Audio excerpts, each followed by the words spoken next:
Good evening दोस्तों, मैं प्रेम प्रकाश योगी Kamra career institute के ऑनलाइन प्लेटफॉर्म में आपका स्वागत करता हूं।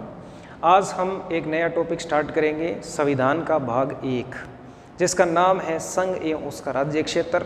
और इस भाग में हम भारत संघ के बारे में जानेंगे और भारत के विभिन्न राज्यों के बारे में बात करेंगे, जिसमें हम ये जानेंगे कि भारत के अंदर नया राज्य कैसे बनाया जा सकता है, भारत के राज्य क्षेत्र से बाहर से यदि कोई स्टेट भारत के अंदर शामिल करना है तो उसका क्या प्रोसेस होता है, उसके लिए संविधान संशोधन करने की आवश्यकता है या नहीं है, और भारत के संविधान में भारत को किन किन नामों से जाना गया है और भारत को भारत के संविधान में क्या कहा गया है, और उसके लिए इंग्लिश में क्या शब्द है और हिंदी में क्या शब्द यूज़ किया गया है। तो आइए स्टार्ट करते हैं। सबसे पहले देखिए, भाग 1 का नाम है वो है संघ एवं उसका राज्य क्षेत्र। इस भाग में अनुच्छेद 1 से लेकर 4 तक पढ़े जाते हैं, यानी 4 अनुच्छेद इसमें पढ़ेंगे हम।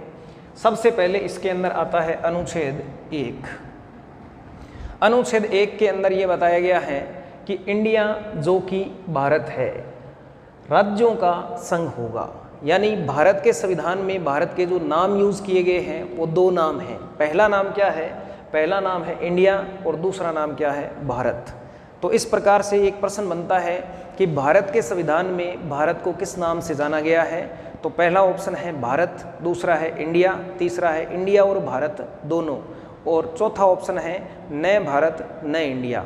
तो इनमें से सही आंसर कौन सा होगा? इंडिया और भारत 2 नामों से जाना गया है।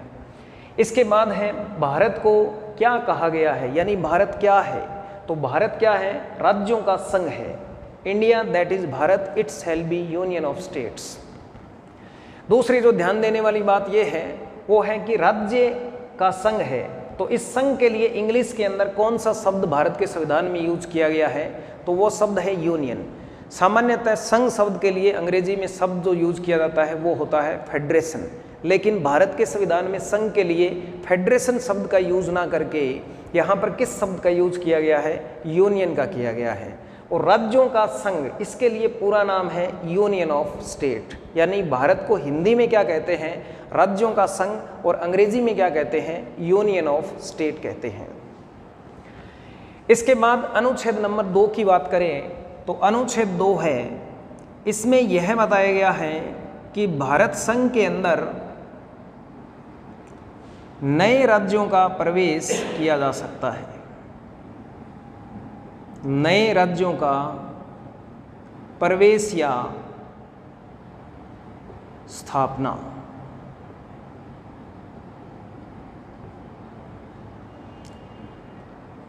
नए राज्यों का प्रवेश या स्थापना से आज से ये है कि भारत के राज्य क्षेत्र के बाहर यदि कोई राज्य है या कोई हिस्सा है जिस पे भारत सरकार ने या भारत की आर्मी ने कोई कब्जा किया है और उस भारत क्षेत्र को जीतने के बाद में भारत के अंदर शामिल करना है, तो उस राज्य को किस अनुच्छेद के अनुसार भारत में शामिल किया जा सकता है? अनुच्छेद 2 के अनुसार। नए राज्यों का प्रवेश या स्थापना अनुच्छेद 2 के अनुसार है। इसके बाद है अनुच्छेद 3।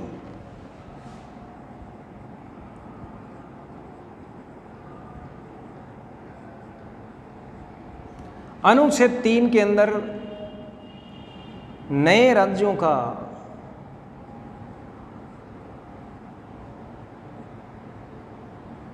निर्माण या गठन, नए राज्यों का निर्माण या गठन का उल्लेख किया गया है। यहाँ पे ध्यान देने वाली बात यह है कि नए राज्यों का प्रवेश या स्थापना और नए राज्यों के निर्माण या गठन में क्या अंतर है। तो ध्यान दीजिए, यदि किसी क्षेत्र को भारत के बाउंड्री से बाहर भारत के अंदर शामिल करना है तो वो बात कौन से आर्टिकल में आएगी? नए राज्यों का प्रवेश या स्थापना अनुच्छेद 2 में आएगा। नए राज्यों के निर्माण या गठन का उल्लेख है। इसका मतलब ये है कि भारत के राज्य क्षेत्र के अंदर अंदर, यानी भारत की पूरी बाउंड्री के अंदर अंदर किसी राज्य में कोई बदलाव करना है। जैसे मान लीजिए किसी बड़े स्टेट को हमें 2 भागों में बांटना है। उदाहरण के लिए आंध्र प्रदेश नाम के एक राज्य को 2 जून 2014 को तेलंगाना और सीमांध्र 2 भागों में बांटा गया था। वो भारत के राज्य क्षेत्र के अंदर किसी राज्य में परिवर्तन किया गया था। इस तरह से भारत के किसी भी राज्य में कोई भी परिवर्तन करना है तो वो किस आर्टिकल से होगा? अनुच्छेद 3 से होगा, जिसमें क्या लिखा गया है? नए राज्य का निर्माण या गठन या फिर अन्य जो पहले से बना हुआ राज्य है उस राज्य के नाम में कोई परिवर्तन करना है, उसकी सीमा में कोई बदलाव करना है या उसके क्षेत्रफल में कोई बदलाव करना है, तो भारत के राज्य क्षेत्र के अंदर अंदर किसी भी राज्य में इस प्रकार का कोई भी बदलाव करना है तो वह किस आर्टिकल के अनुसार होगा? अनुच्छेद 3 के अनुसार। तो यहाँ ध्यान देने वाली बात यह है कि अनुच्छेद 2 का संबंध किस प्रकार के राज्यों से है? भारत की बाउंड्री से बाहर के किसी राज्य को भारत के अंदर शामिल करना है तो वह कार्य अनुच्छेद 2 के अनुसार किया जाएगा। और भारत की बाउंड्री के अंदर किसी राज्य में कोई नया परिवर्तन करना है वह किस आर्टिकल से होगा? अनुच्छेद 3 के द्वारा होगा। इसके बाद आता है अनुच्छेद 4 और यह इस भाग का क्या है? अंतिम अनुच्छेद है, भाग 4। भाग 4 के अंदर यह बात बताई गई है कि अनुच्छेद 2 और अनुच्छेद 3 के द्वारा कोई भी कार्य किया जाएगा उस कार्य को करने के लिए अनुच्छेद 368 का प्रयोग करना आवश्यक नहीं है। इसका मतलब ये हुआ, आर्टिकल 4 ये कहना चाहता है कि अनुच्छेद 2 के अनुसार नए राज्य का निर्माण या नए राज्य का प्रवेश या गठन करना है, अनुच्छेद 3 के अनुसार किसी नए राज्य का निर्माण या गठन करना है, तो हमें उसके लिए संविधान का संशोधन करने की कोई आवश्यकता नहीं है। तो ध्यान दीजिए, अनुच्छेद 2 ये कहता है कि अनुच्छेद 2 व 3, अनुच्छेद 2 व 3 अनुच्छेद 368 के अधीन नहीं है।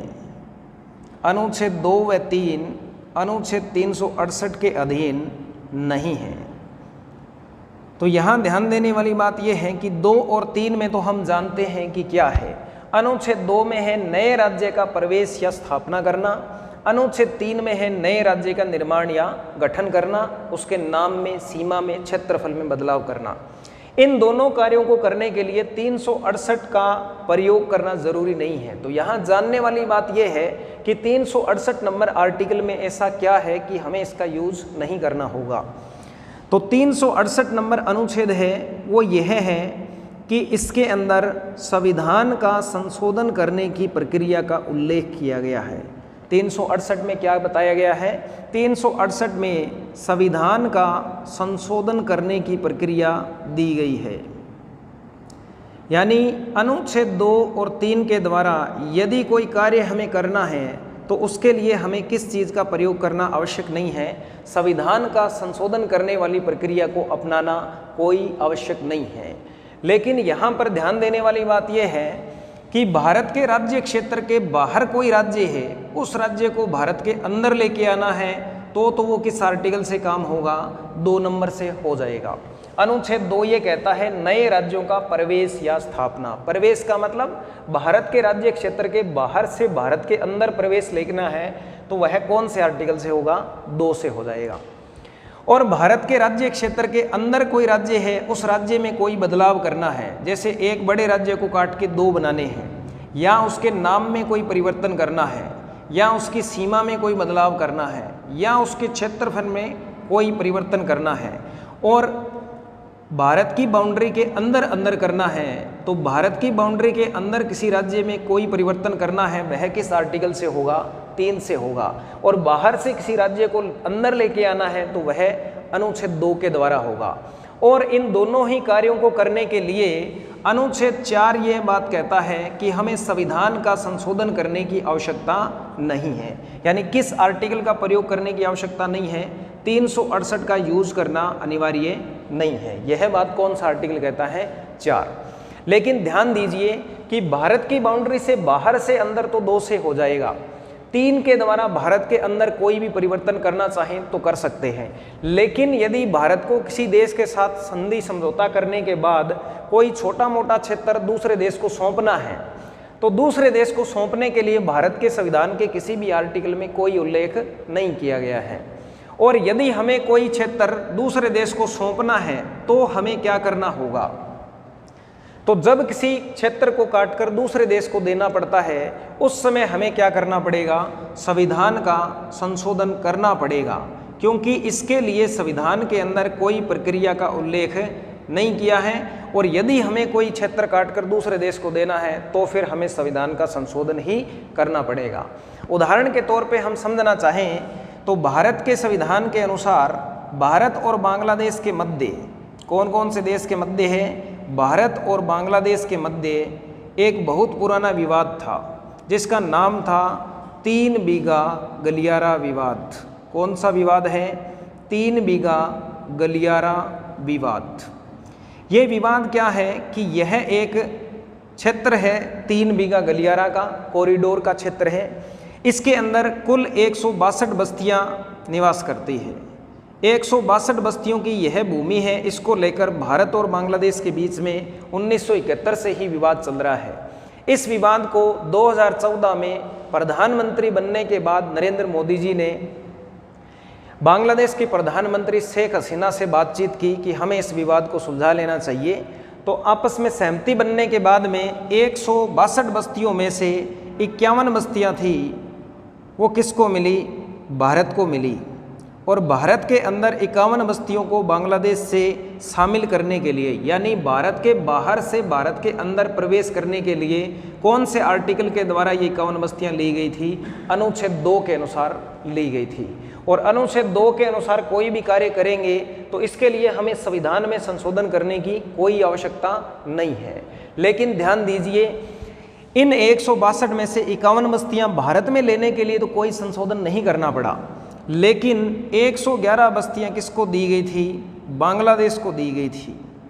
और बांग्लादेश को 111 बस्तियां देने के लिए भारत के संविधान में कोई उल्लेख नहीं था। इसलिए संविधान के अंदर एक संशोधन किया गया जो था 100वां संविधान संशोधन 2015। और 2015 में 100वां संविधान संशोधन करके ये 111 बस्तियां किसको सौंपी गई? बांग्लादेश को सौंपी गई। तो इस प्रकार अनुच्छेद 1 से लेकर 4 तक भारत के राज्य क्षेत्र के भीतर और बाहर राज्यों में क्या और कैसे परिवर्तन किया जा सकता है, इसके बारे में हमारे संविधान का भाग 1 उल्लेख करता है, जिसका नाम है संघ एवं उसका राज्य क्षेत्र। इसके अंदर कुल अनुच्छेद जो आते हैं वो आते हैं 4। सबसे पहला अनुच्छेद है अनुच्छेद 1, जिसमें भारत का नामकरण का परिचय मिलता है।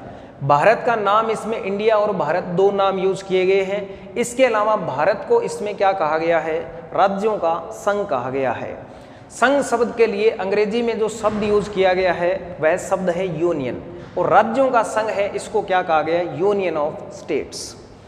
इसके बाद है अनुच्छेद 2, जिसमें यह बताया गया है कि भारत के राज्य क्षेत्र से बाहर यदि कोई क्षेत्र है तो उसको नए राज्य के रूप में भारत में प्रवेश या स्थापना कर सकते हैं।